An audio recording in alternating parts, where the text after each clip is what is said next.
Hoy se cumplen 5 años de que el presidente López Obrador tomó posesión de la presidencia de la República, pero al mismo tiempo hoy ha dado a conocer un aumento al salario mínimo. Para ello, ¿qué implica? ¿Qué significa? Hoy tenemos como participante especial de lujo nuestra compañera Claudia Villegas, que está con nosotros para ayudarnos a ir entendiendo qué significa todo esto. Claudia, buenas tardes. Buenas tardes, Julio. Buenas tardes en viernes. ¿Cómo están? Sí, Claudia, bueno, muchas gracias. Te vemos los lunes y los jueves en el programa de Economía Social que conduces aquí mismo en la noche, el lunes en la participación que tenemos siempre programada. Y ahora te hemos pedido de favor que nos ayudes a tratar de entender qué significa en lo concreto este aumento al salario mínimo que ha anunciado el presidente de la República. Ya está la discusión en las redes que dicen una cosa es aumento salarial y otro que aumente el poder adquisitivo. En fin, ¿qué nos dices, Claudia? Sí, Julio, muchísimas gracias por el espacio para poder platicar.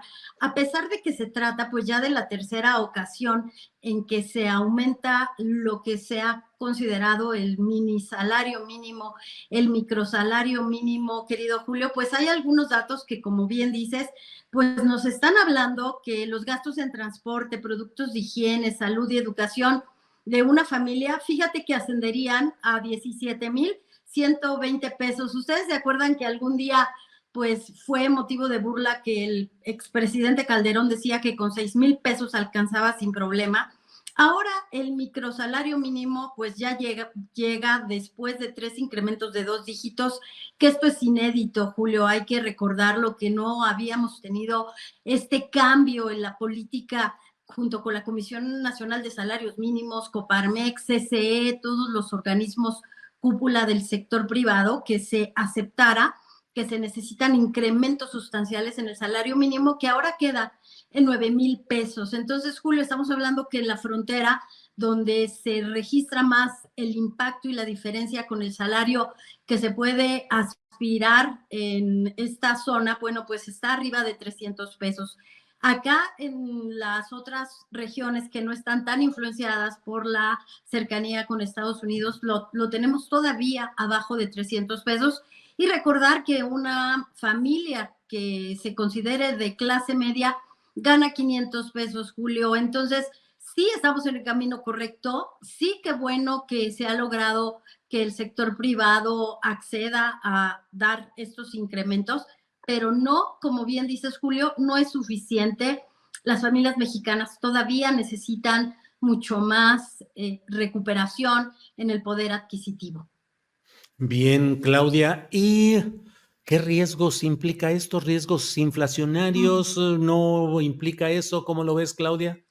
No, Julio, fíjate que lamentablemente el asunto de la canasta básica alimentaria, que está por arriba de la inflación. Ayer la gobernadora del Banco de México pues nos dio la noticia que no será sino hasta el año 2025 cuando podríamos estar aspirando a tener esta convergencia hacia niveles de 3%.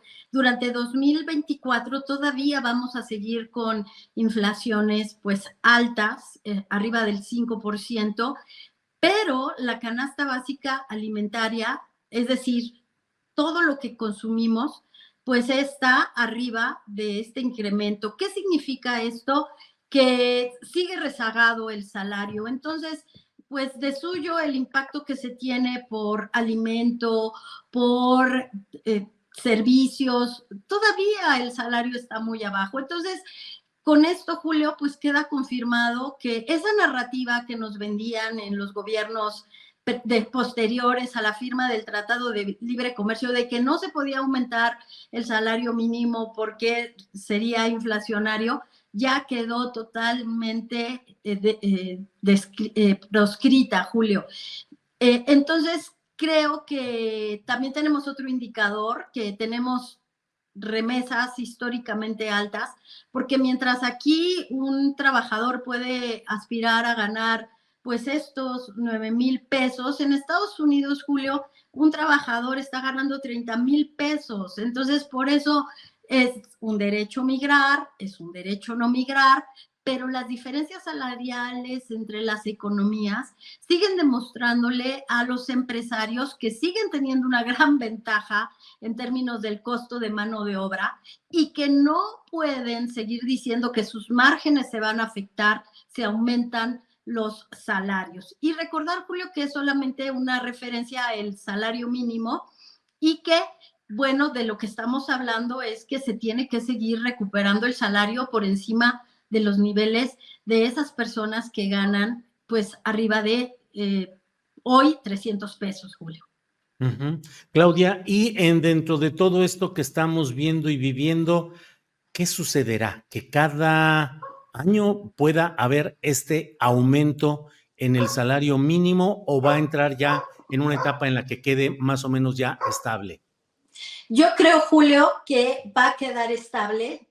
No se puede seguir aumentando, pues, al infinito dos dígitos, pero lo que sí creo que va a suceder es que, como decíamos, el salario mínimo va a ser una base y que gracias a que vamos a seguir teniendo demanda de mano de obra, estamos teniendo creaciones de empleo históricas, se está reduciendo la pobreza laboral, la pobreza alimentaria todavía sigue siendo un desafío, pero entonces lo que vamos a tener es que las empresas van a empezar a competir por los trabajadores más calificados. Entonces, como siempre decimos, la movilidad laboral y salarial viene por el lado de mayor capacitación, mayores herramientas que te permitan ser un trabajador mucho más calificado en todo lo que, si me permites el tecnicismo, Julio, que no los usamos mucho acá en Astillero ni en economía social, pero vienen las disciplinas STEM, que son ciencia,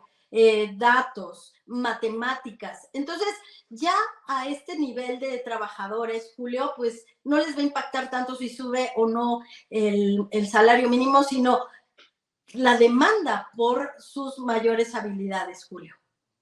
Bien, Claudia, pues muchas gracias por este asomo a lo que implica y significa este aumento al salario mínimo.